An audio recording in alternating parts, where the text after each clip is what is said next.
Karnataka supreme court आज बुधवार को छात्रों के एक समूह द्वारा कर्नाटक के प्री यूनिवर्सिटी कॉलेजों में सिर पर दुपट्टा पहनकर वार्षिक परीक्षा में बैठने की अनुमति देने के लिए मांगी गई याचिका पर सुनवाई के लिए सहमत हो गया।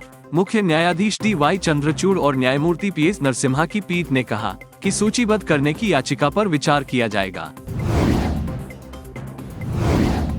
शिवमोगा एयरपोर्ट भारतीय वायुसेना के विमान की एक परीक्षण उड़ान मंगलवार को कर्नाटक के नवनिर्मित शिवमोगा एयरपोर्ट पर सुरक्षित रूप से उतरी। शिवमोगा जिले के सोगने में ग्रीनफील्ड डोमेस्टिक एयरपोर्ट का निर्माण केंद्र की उड़ान योजना के तहत किया गया है, जिसका उद्देश्य हवाई यात्रा को सभी के लिए किफायती बनाना है और हवाई अड्डे पर विमान के उतरने की वीडियो क्लिप के साथ अपने ट्विटर हैंडल पर जानकारी साझा करते हुए शिवमोगा के सांसद BY राघवेंद्र ने कहा, पहली परीक्षण उड़ान शिवमोगा पर उतरी। माननीय PM श्री नरेंद्र मोदी जी शिवमोगा एयरपोर्ट का उद्घाटन करेंगे।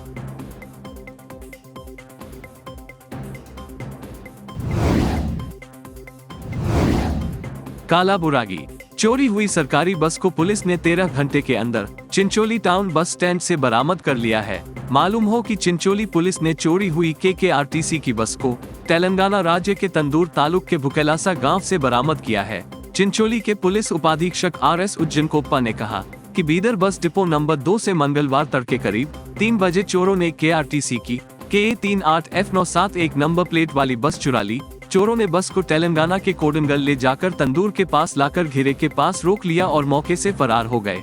अब उज्जनकोप्पा पुलिस बस चोरी करने वाले चोरों की तलाश कर रही है और पुलिस ने बताया है कि उनकी गिरफ्तारी के बाद ही बस चोरी के मकसद का पता चल पाएगा। बेंगलुरु राज्य सरकार कर्मचारी संघ ने पुरानी पेंशन योजना लागू करने सहित 2 प्रमुख मांगों को पूरा करने के लिए सरकार को 1 सप्ताह का समय दिया है। फरवरी 28 तक मांग पूरी नहीं होने पर कर्नाटक राज्य सरकार कर्मचारी संघ के अध्यक्ष CS ने कहा कि सरकारी कर्मचारी 1 तारीख से राज्य भर में अनिश्चितकालीन हड़ताल पर जाएंगे। शदाक्षरी ने चेतावनी दी। उन्होंने कब्बन पार्क के सरकारी कर्मचारी हॉल में मंगलवार को आयोजित सरकारी कर्मचारी संघ और समूह संघों के अध्यक्ष अधिकारियों की आपातकालीन बैठक में बात की। बेलगाम जिले की एक ग्राम पंचायत सदस्य ने विकास कार्यों की मंजूरी में तालुक पंचायत और जिला पंचायतों में विभिन्न स्तरों पर भ्रष्टाचार का आरोप लगाने के बाद अपनी सदस्यता से इस्तीफा दे दिया है। बेलगावी जिले के रायबाग तालुक के मेखली गांव की पंचायत सदस्य सुधा सिद्धप्पा राजंगले ने सदस्यता से इस्तीफा दे दिया। इस आयोग पर भाजपा विधायक दुर्योधन एहोल के निर्वाचन क्षेत्र में उत्पीड़न का आरोप लगाया गया है। चिक्काबल्लापुर पत्नी के नाजायज रिश्ते से तंग आकर एक शख्स ने अपनी पत्नी और 2 बच्चों को आग के हवाले कर दिया और फिर खुदकुशी करने की कोशिश की, जिसमें 3 लोगों की मौत हो गई। घटना चिक्काबल्लापुर के शिदलाघट्टा तालुक के हनोर गांव की है। मृतकों की पहचान 37 वर्षीय नेत्रावती, 12 वर्षीय वर्षिता और 9 वर्षीय स्नेहा के रूप में हुई है। जहर खाकर आत्महत्या करने की कोशिश करने वाले उनके पति 48 वर्षीय सोन गौड़ा का इलाज गंभीर हालत में अस्पताल में चल रहा है।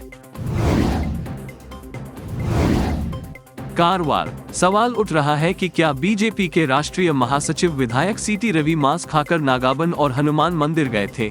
CT रवि रविवार 19 फरवरी को उत्तर कन्नड़ जिले में पहुंचे। CT रवि कारवार की शिवाजी जयंती में भाग लेने के लिए भटकल पहुंचे थे। भटकल के शिराली में विधायक सुनील नाइक के घर CT रवि बदूता ने जमकर लुत्फ उठाया। बडोटा चखने की एक फोटो सोशल मीडिया पर वायरल हो रही है। CT रवि ने बदूता सविदु भटकला नगर के पुराने बस स्टैंड के पास नागाबाना और करीबनता हनुमान मंदिरों का दौरा किया। भटकल विधायक सुनील नाइक और मंदिर समिति के सदस्यों के साथ CT रवि मंदिर गए। हिंदू धर्म की बात करें तो रवि ने इस बात पर आक्रोश जताया है कि उन्होंने धर्म के रीति रिवाजों, विचारों और परंपराओं का उल्लंघन किया है। अब पूरे उत्तर कन्नड़ जिले में CT रवि के बदूता और मंदिर में प्रवेश की चर्चा है। कर्नाटक पूर्व मुख्यमंत्री BS येदियुरप्पा ने आज बुधवार को विधानसभा में अपना विदाई भाषण दिया और अपनी पार्टी के सहयोगियों को आश्वासन दिया कि वह भाजपा को सत्ता में वापस लाने के लिए काम करेंगे, जबकि उन्हें दरकिनार किए जाने की बातों को खारिज कर दिया। यह मेरा विदाई भाषण है क्योंकि मैं इस विधानसभा में दोबारा प्रवेश नहीं करूंगा, येदियुरप्पा ने कहा। मैं पहले ही घोषणा कर चुका हूं कि मैं इस बार चुनाव नहीं लड़ूंगा, लेकिन अपनी आखिरी सांस तक मैं सक्रिय रूप से पार्टी की सफलता के लिए काम करूंगा।